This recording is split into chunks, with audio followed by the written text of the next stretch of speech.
Share market learning channel में आप लोगों को स्वागत है। जो चैनल में नए आए हैं प्लीज़ चैनल को सब्सक्राइब कीजिएगा, लाइक कीजिएगा, बेल आइकन को प्रेस कीजिएगा तो जल्दी से नोटिफिकेशन आपके पास पहुंच जाएगा।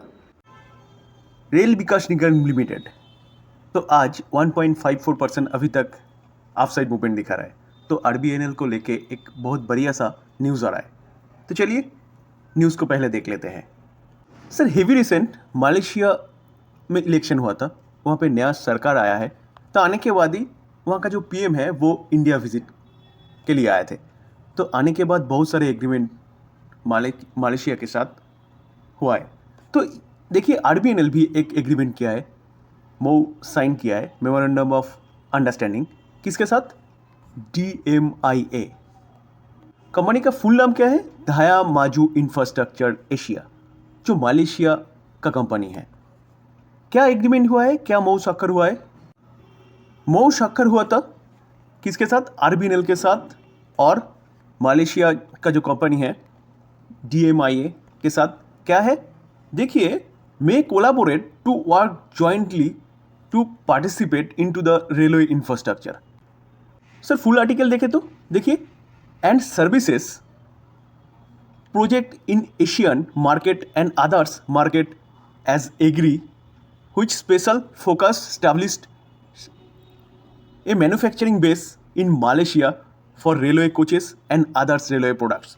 तो सर ये कंपनी जो है ना, ये रेलवे कोचेस या अदर्स रेलवे जो प्रोडक्ट है इसके लिए भी काम करेगा मलेशिया कंपनी के साथ। तो सर इससे आपको क्या समझ में आ रहा है? कंपनी का बिजनेस बढ़ेगा। तो ये कंपनी को आप रडार में रख सकते हो लॉन्ग टर्म इन्वेस्टमेंट के लिए। कंपनी ऑलरेडी बहुत अच्छा रिटर्न दे दिया। देखिए हम लोग देखेंगे तो एक साल में 358% रिटर्न दिया है। 5 साल में कितना रिटर्न दिया? 2356% रिटर्न दिया है। तो सर ये कंपनी बहुत दूर तक जा सकते हैं, क्योंकि कुछ दिन पहले हमने देखा था। सर ये जो न्यूज़ के बारे में बात करने जा रहे हैं, 3 अगस्त का न्यूज़ है। क्या न्यूज़ है? ये आरबीएनएल का जो एक सब्सिडरी है जो मिडिल ईस्ट में काम करता है।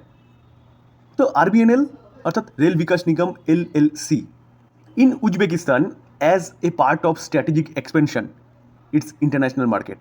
तो ये जो आरबीएनएल है ये इंडिया में काम करेगा ऐसा नहीं है, वो इंटरनेशनल मार्केट में भी काम करने के लिए एक सब्सिडरी स्थापना किया है आरबीएनएल अर्थात रेल विकास निगम LLC करके। कि सर ये आर्टिकल देखिए तो RBNL expand to central Asia with new subsidiary in Uzbekistan. तो सर कंपनी बैठा हुआ नहीं है, कंपनी जो बिजनेस कर रहा है उसको एक्सपैंड करने के लिए विदेश में भी थाबा बसाने जा रहा है। ये जो न्यूज़ के बारे में बात करने जा रहे हैं, ये 20 जुलाई का न्यूज़ है। जो आरबीएनएल मऊ स्वाक्षर किया है किसके साथ? इजराइल यूनाइटेड कंस्ट्रक्शन के साथ। तो सर इजराइल का एक कंपनी है जिसके साथ ये मऊ स्वाक्षर किया है। सर इजराइल में ये जो आरबीएनएल है, आरबीएनएल इजराइल का कंपनी के साथ क्या क्या काम करेगा? रेलवे इंफ्रास्ट्रक्चर के लिए काम करेगा। उसके बाद मास रैपिड ट्रांजिट सिस्टम के लिए काम करेगा। टनल बोलिए, हाईवे बोलिए, ब्रिज, एयरपोर्ट, पोर्ट, सब के लिए काम करेगा। तो सर ये जो कंपनी है ना, देखिए power transmission, solar and wind sector के लिए भी काम करने जा रहा है आरबीएनएल। तो सर बिजनेस क्या कम हो जाएगा? नहीं ना, बढ़ेगा ना। सर डोमेस्टिकली देखे तो देखिए कैबिनेट अप्रूव किया है 8 न्यू प्रोजेक्ट रेलवे का, जहाँ पे लगभग गवर्नमेंट 24,600 खर्च करने जा रहा है। उसके बाद कैबिनेट ने फिर एक 3 प्रोजेक्ट अप्रूव किया है मेट्रो रेल का। तो सर वहाँ पे कितना खर्च करने जा रहा है? 30,000। तो सर ये जो ऑर्डर है ये कौन पाएगा? कुछ तो आरबीएनएल भी पाएगा ना। तो सर गवर्नमेंट ने लक्ष्य रखा है 2030 तक 54 लाख करोड़ खर्चा करने के लिए रेलवे इंफ्रास्ट्रक्चर डेवलपमेंट के लिए, जहाँ पे 100% इलेक्ट्रिफिकेशन होगा। जहाँ पे रेल अभी पहुँचा नहीं, वहाँ पे रेल को पहुँचाने का काम कर रहा है। हाई स्पीड ट्रेन को चलाने के लिए नया पटरी लगा रहा है। इसलिए एक के बाद एक ऑर्डर ये कंपनी के पास आ रहा है। तो सर ये कंपनी अभी क्या कर रहा है वो मत सोचिए, ब्रोकरेज फर्म क्या कर रहा है वो मत सोचिए, कंपनी जो करने जा रहा है वो सोचिए। जैसे करके कंपनी काम कर रहा है और गवर्नमेंट जैसे डिसीजन ले रहा है, तो ये कंपनी है ना बहुत दूर तक जाएगा। मल्टीबैगर रिटर्न यहाँ से भी बना दे सकता है ये कंपनी। सर मार्केट कैप क्या है? 1,19,000 करोड़। जहाँ पे पी रेशियो क्या दिखा रहा है 88.4, return on capital employ 18.7, return on equity 20.4, जो एकदम ठीक ठाक है कह सकते हो। फेस वैल्यू 10 है, मतलब ये कंपनी स्प्लिट भी दे सकता है। 2020 से हम लोग नेट प्रॉफिट देखिए तो देखिए 790, 941, 1000, 1200, 1400, उसके बाद अभी इस ईयर में 1300 चल रहा है। कंपनी का बैलेंस शीट देखे तो देखिए 5 साल पहले 2400, 2800, उसके बाद 3500, उसके बाद 4300, अभी 5700। तो जो रिजर्व है ना वो कंटिन्यूसली ग्रो हो रहा है। देखिए लॉन्ग टर्म बोरोइंग है 5500। तो सर बोरोइंग को लेके ज़्यादा सोचना नहीं है, क्यों? ये गवर्नमेंट बेस्ड कंपनी है, तो इसको बोरोइंग क्या है, ज़्यादा है कम है, ये डजेंट मैटर। देखिए शॉर्ट टर्म बोरिंग, थोड़ा सा शॉर्ट टर्म बोरिंग 1 साल के लिए होता है, उसके बारे में ज़्यादा सोचना नहीं है।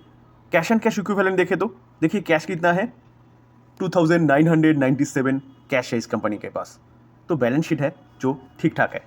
शेयर होल्डिंग पैटर्न देखे तो देखिए जून 2024 प्रोमोटर 72.84% स्टेक होल्ड कर रहा है, फॉरेन इंस्टीट्यूशन इन्वेस्टर 3.13% स्टेक। जो फॉरेन इंस्टीट्यूशन इन्वेस्टर पहले कितना होल्ड करता था, हम लोग मार्च 2022 देखे तो 1% भी नहीं। अभी जो फॉरेन इंस्टीट्यूशन इन्वेस्टर 3% के ऊपर स्टेक होल्ड कर रहा है, क्यों कर रहा है? जो डोमेस्टिक इंस्टीट्यूशन इन्वेस्टर अर्थात DIS कितना 6.77% स्टेक होल्ड कर रहा है, जहाँ पे डोमेस्टिक इंस्टीट्यूशन इन्वेस्टर भी लगातार स्टेक बढ़ा रहा है। देखिए पब्लिक के पास कितना है 17.25। तो सर पब्लिक के पास जितना कम होगा और इंस्टीट्यूशन इन्वेस्टर प्रोमोटर के पास जितना ज़्यादा होगा, इस कंपनी को आप उतना रडार में रख सकते हो। क्यों?